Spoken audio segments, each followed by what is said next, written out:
Welcome to this meeting on Nutrition for Growth, 1 year on. My name is Jeff Vaga. I'm the director of the London International Development Centre and the technical advisor to the Global Panel on Agriculture and Food Systems for Nutrition. And I'll be your master of ceremonies this evening. It's great to see such a great turnout on such a nice day. We don't get many of those, and this is one of our first really nice ones in a work week. So delighted to see you all. And I'd like to particularly welcome those who've come from around the world to the Alcira Conference on Agri-Food Policy and Governance for Nutrition and Health, which starts tomorrow. I'm very pleased to have such an international constituency in our meeting tonight. And welcome to all of you others from London and elsewhere. 1 year ago, more than 100 stakeholders signed the Global Nutrition for Growth Compact and collectively committed to reduce the number of stunted children by 20 million, saving a predicted 1.7 million lives through reaching 500 million women and children with effective nutrition interventions. To achieve these ambitious targets, those stakeholders committed £2 billion in nutrition-specific interventions and an additional £11 billion in nutrition-sensitive interventions in relevant sectors such as agriculture and social protection. Today we have a group of distinguished speakers who will update us on progress since that event in June in London last year. And more importantly, they will look forward with us to what more needs to be done and what they will be doing to meet this challenge. So let me give you a picture of what we'll be doing this evening. First, we're going to have 3 short presentations from invited speakers. One to set the scene on the issue around nutrition and growth. A second to describe a specific initiative started last year, the Global Panel on Agriculture and Food Systems for Nutrition. And a third speaker to talk about the Global Nutrition Report, another product from the Nutrition for Growth event, which is well underway. Then we'll be inviting a panel of experts from government, international, and civil society sectors to hear what they've been doing in this past year and their ideas in the future. Then we'll have a presentation from the government of Brazil, who've been very much involved in this process and who will take up the baton on Nutrition for Growth at the 2016 Olympics. And finally, we're going to have a chance for you to ask questions of that group for as much time as is left over after the presentations up to 7 o'clock, when we will retire downstairs for refreshments and less formal discussions. So that's the plan for this evening. And I'm very grateful that we've got so many excellent speakers. We do have a lot of excellent speakers, so I'm also going to be grateful to them for keeping their presentations pithy and short, as I hope the audience will do as well in their questions. So I'll be trying to keep some time on that, so please work with me. Now, this event is being live streamed. Twitter lines are open now, and we'll be recording it to appear on the website of the Global Panel and the London International Development Centre, and we'll be taking questions through Twitter as well. So to our Twitter audience, please listen carefully and come up with questions and send them in, and we'll do what we can to answer questions from both audiences here and there. So let me begin, without further ado, by inviting our first speaker this evening. Professor Srinath Reddy is president of the Public Health Foundation of India.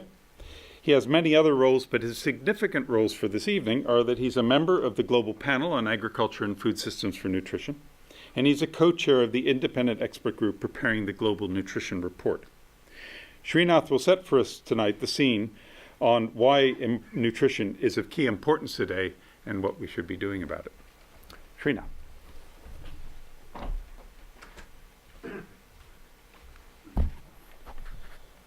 Thank you, and good evening. We meet in 2014, which is pivotally positioned between 2 years of 2014, which is pivotally positioned between 2 years of great significance for global health.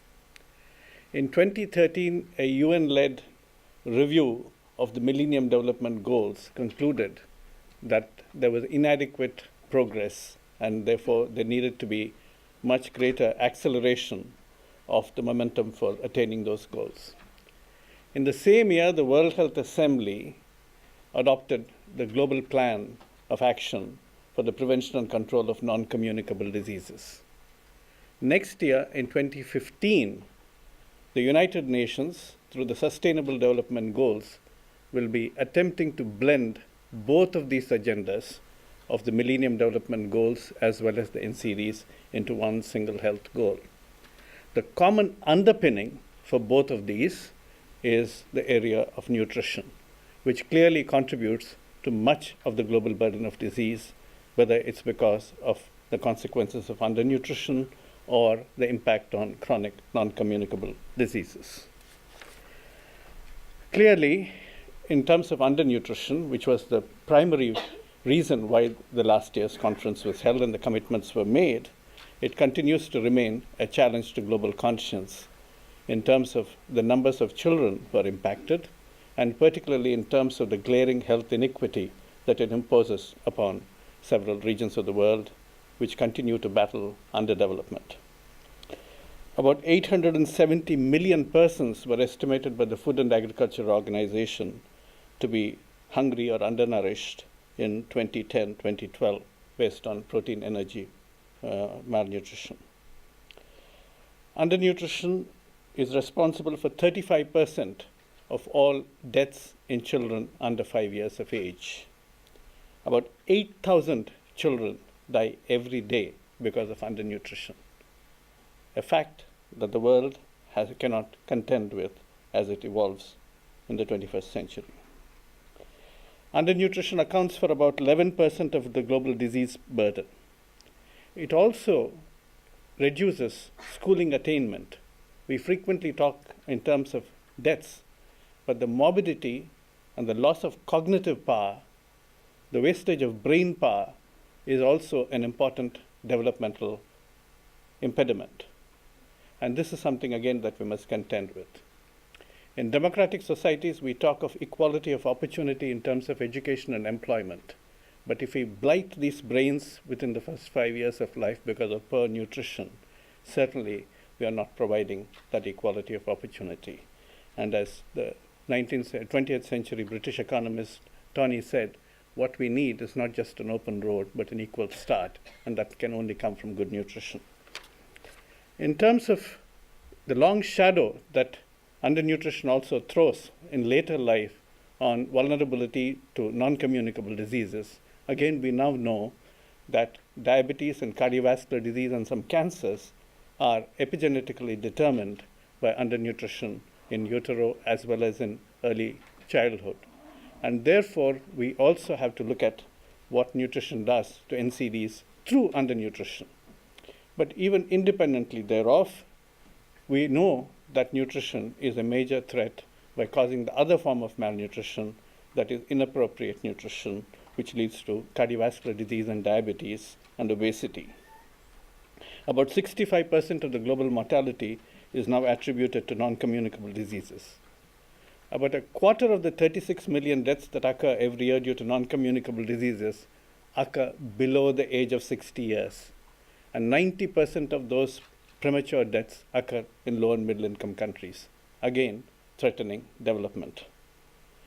We know that the poor are vulnerable, both in terms of their susceptibility to NCDs, in terms of denial of services because of poverty being an impediment to health care, but also that NCDs unattended can also launch them into poverty and aggravate poverty. And catastrophic health expenditure is an important consequence, as we found out that 73% of persons with a cardiovascular event in Kerala, in India, had catastrophic health expenditure, and 50% had to resort to distress financing. At the same time, obesity also is threatening the world, with an estimated 1 billion persons overweight in the world and an additional 475 million obese. About 200 million school children are now overweight, of whom 40 to 50 million are obese. Again, the World Health Organization has just launched a global commission on ending childhood obesity, which again tells us that nutrition has to be looked at in multiple dimensions. Very clearly, what is needed is a life course approach to nutrition. We cannot talk in terms of child mortality or maternal mortality without considering the health of the anemic adolescent girl. And therefore, again, we cannot fragment health systems and segment health into different age groups, but we have to take a life course approach. And therefore, we have to look at how agriculture and food systems can support healthy nutrition across the lifespan. And again, we have to recognize that policies are vital for this because individual choice is only limited. Choice can be conscious based on either adequate information or incorrect information. It can be conditioned by marketing or peer pressure, or it can be constrained by poverty and lack of access. And therefore, we have to recognize that we have to have policy-level interventions in order to shape nutrition across the lifespan. Therefore, agriculture and food systems should align with global and national nutrition goals to ensure that every person has access to calorically adequate and nutritionally appropriate diets which are affordable at each stage of life. Agriculture, food systems, and nutrition and health are also closely linked to environment, and therefore, we have to examine it in the context of sustainable development as well. We are currently living in a society where food systems are degrading the environment, and environmental degradation due to multiple causes is threatening agriculture and nutrition. We cannot continue that way. We recognize that agriculture, health, and nutrition are not only integrally related, but they're also key to human development. Robert Fogel, the Nobel laureate economist, determined that 50% of the improved economic growth in Britain during 1790 to 1980 was due to improved nutrition, due to social policies initiated during 1790 to 1930. The rest of the world should benefit from similar sort of policies. We therefore need agriculture and food systems that are biologically nourishing, ecologically sustainable, and economically equitable. And we do know what the counterfactual is, that if we ignore this, what's likely to happen in terms of escalating non-communicable diseases and continued threat of undernutrition in children. Never before in human history have we been so forewarned about what would happen if we neglect our tasks. But never before in human history have we been so forearmed with the knowledge to change it. It's a challenge to human intellect and enterprise that we apply that knowledge appropriately, and that's why the global panel. Thank you.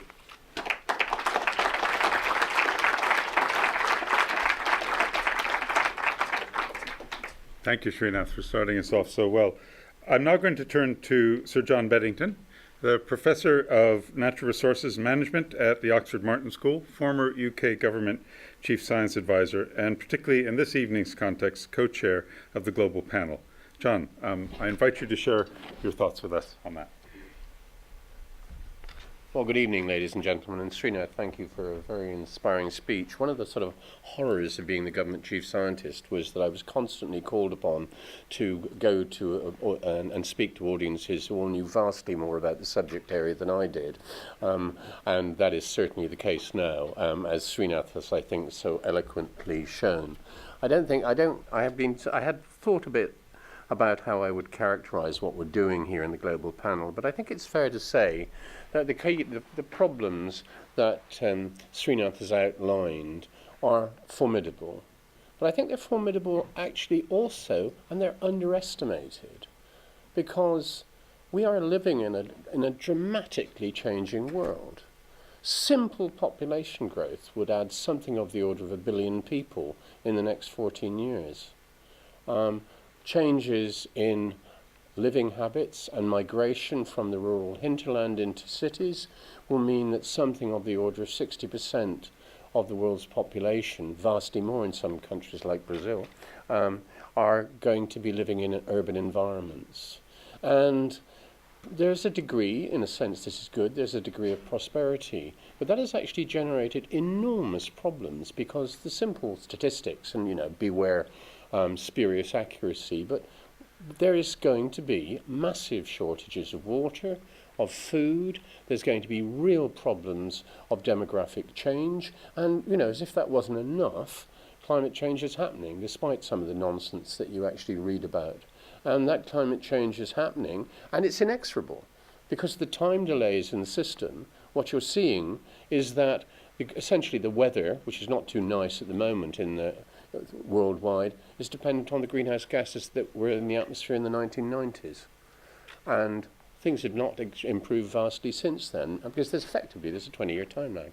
So the horrible human problems that Srinath has outlined in terms of problems of obesity, overweight, malnutrition, the problems of childhood, the stunting, the human catastrophe that is involved, are actually being faced in a context where things are actually going to get much worse. And they are going to get much worse. How are you going to deal with another 500 million people in Africa, primarily living in the urban environment, in 10 years' time? Or the 500 million in Asia, also in the urban environments?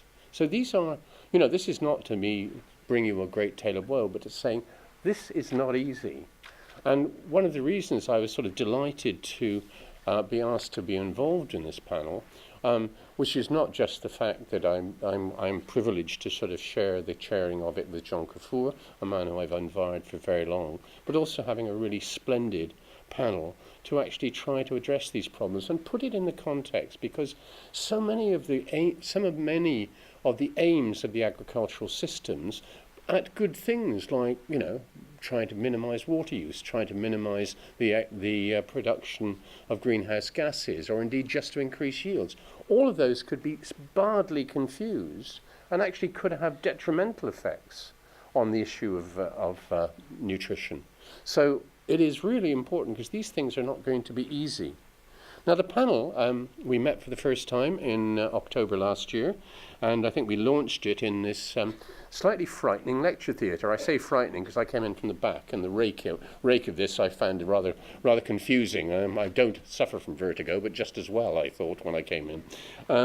But the panel has started. We had our first meeting, and there's quite a bit that's gone on since. But I think one of the things that I'd say is that in terms of the basic objectives of the panel, and this is my own sort of belief, is it really has got to be evidence-based. And I know Lawrence is going to be talking about the sort of major review that he's going to be involved in. Lawrence, I couldn't find you. I thought for a moment you might be sat where the speakers were, but no, your characteristic modesty shines again. And we want to generate, the evidence base for this is not particularly good, as Lawrence's review will surely show, but it also needs to be focusing into the food system.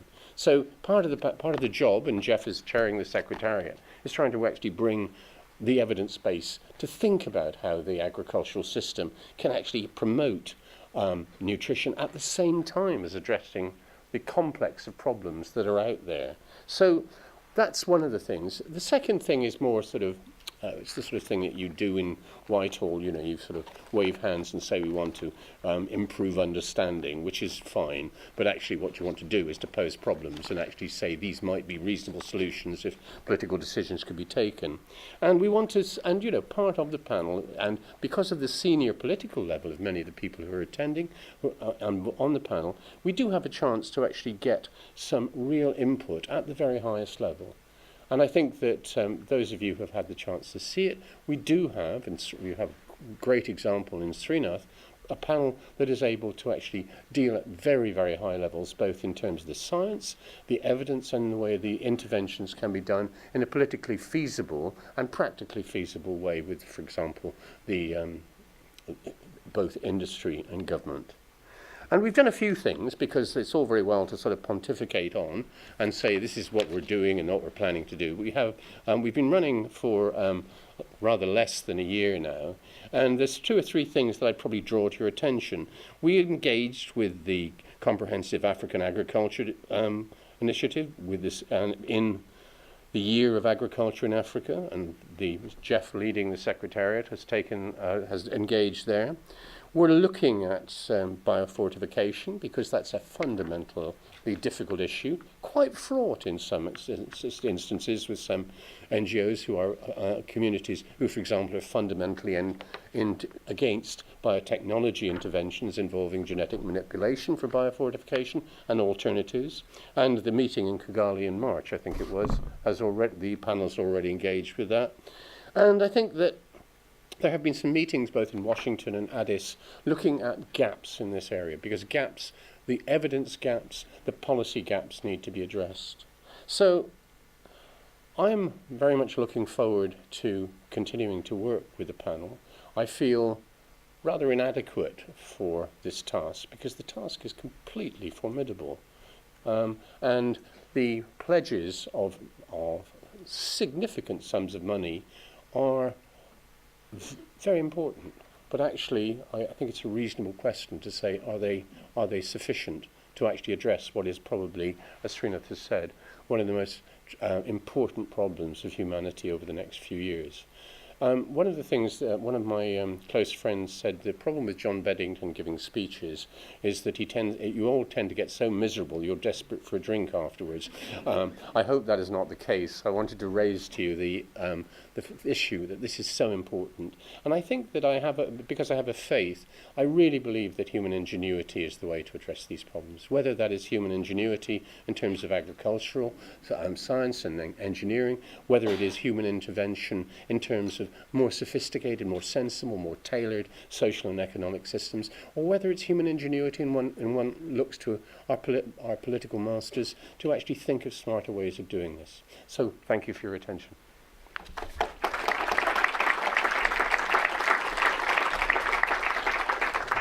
Thank you, John.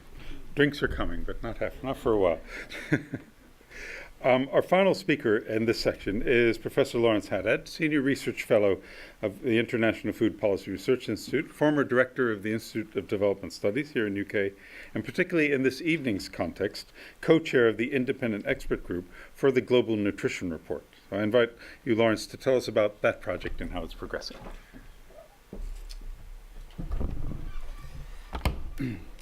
Thank you, Jeff. Thank you, Srinath. I really like the forewarned and forearmed. I'm going to use that shamelessly in the future. And John, where's John? People, that modesty comment. I made that. I made a comment to one of my former bosses. It's not you, Perry. Don't worry. One of my former bosses, I said, he's really modest, and the former boss said he's got a lot to be modest about. So I'm always worried when people say that about me. I've got 5 minutes and 5 points. So my first point is, what is this global report all about? What is it about? It's about let me just tell you the pragmatic mechanics of it. There's a stakeholder group co-chaired by the UK and the government of Malawi. That stakeholder group has about 20-25 people on it. They set the broad strategic directions for the report, but the quality of the report, the relevance of the report, the timeliness of the report, coming in on budget of the report is entirely down to the independent expert group that Srinath and I co-chair, and some of that group is in the audience tonight. You've been going for less than a year. We've been going for less than a month, and we're knackered, to tell you the truth. Oh, this is being live streamed. I have to watch myself. We're tired. We just come back. We had our first meeting today. It was a lively meeting. We're trying to develop a report which was called for a year ago at the Nutrition for Growth event. The report is global, so it's not just about undernutrition. It's not just about Africa and South Asia. It's about all countries. It's annual. It's not every 2 years or every 3 years. It's annual. And it is comprehensive. So it's going to be trying to look at not just undernutrition, but also overnutrition, not just outcomes, but programs, not just programs, but resources, legislation, policies, a whole bunch of things. We are probably going to miss the mark on lots of our ambitions in 2014, but hopefully we will build to 2015 and 2016. So we're very excited. Our job is to add value to the fabulous work that UNICEF and WHO and SUN and a whole range of other people are doing. 2, what are we hoping to actually achieve through this? Well, our first report will be launched at the ICN in November in Rome. We're hoping to achieve, I think, 5 things. First thing, we're trying to monitor progress, obviously. We're trying to monitor progress on all the things that we talked about at the country level, at the global level, and at the stakeholder level. We're trying to identify bottlenecks in ideas, in implementation, in financing, in action. We're trying to not name and shame, but we're going to try to identify those bottlenecks and suggest ways forward, suggest approaches that might work to relieve those bottlenecks. 3, we're going to talk about the quality, the state of the data in nutrition. The high-level panel that Michael and others were involved in talked about a data revolution. Well, it hasn't come to nutrition yet, and we want to use our report to help encourage those who can make decisions to improve the quality of data, invest in it. 4th, we want to position nutrition in the post-MDG framework. The MDGs are all about accountability, and the SDGs, or whatever they're called, will also be all about accountability. So if this report, which is not about accountability, doesn't say something about that, we're in big trouble and we've failed. So we're going to be trying to enter various political processes backed by evidence to say this is how we think nutrition should be best positioned. And ultimately, what we're hoping to do is contribute to an acceleration in the reduction of malnutrition. I'll come back to this point later on. Point 3, progress. So UNICEF, WHO, and the World Bank have kindly made some of the data available from the WHO, the World Health Assembly report that they've just launched, and we've been having a look at it. And it's quite you can think of it as depressing, not depressing. I think it's a bit depressing, to tell you the truth. We've only just had a look at it for a couple of days, but for the 84 countries that have comparable baseline data for this 2010 to 2025 period, and for the 4 of the 6 WHA indicators that we have the best data for, so for the 4 indicators for the baseline period for comparable data, only 2 of those 84 countries are on track for all 4 of those indicators. 13 are on track for 3 of those indicators. Now, those numbers may change as we do some more work on the data, but I wanted to share those with you right now. Point number 4, data. We don't have as much data as we think we do, and yet we've got a lot of data. How can those two things be reconciled? Well, again, if you think there are 150 countries that are not rich countries, not high-income countries in the world, of those 150 countries, we've only got data for 84 of those countries for the WHA data for all 4 of those indicators I mentioned to you. Remember I said of the 84, only so many are meeting the targets for all 4 indicators? Well, there's more than 84 countries in the world. There's 195. You take out the 45 or so high-income countries, and we've only got 84 of the 150 who actually even have data, comparable baseline data for the 4 indicators that I mentioned: overweight, stunting, wasting, and exclusive breastfeeding. So that's pretty feeble, and this is not a criticism of those who collect and compile this data.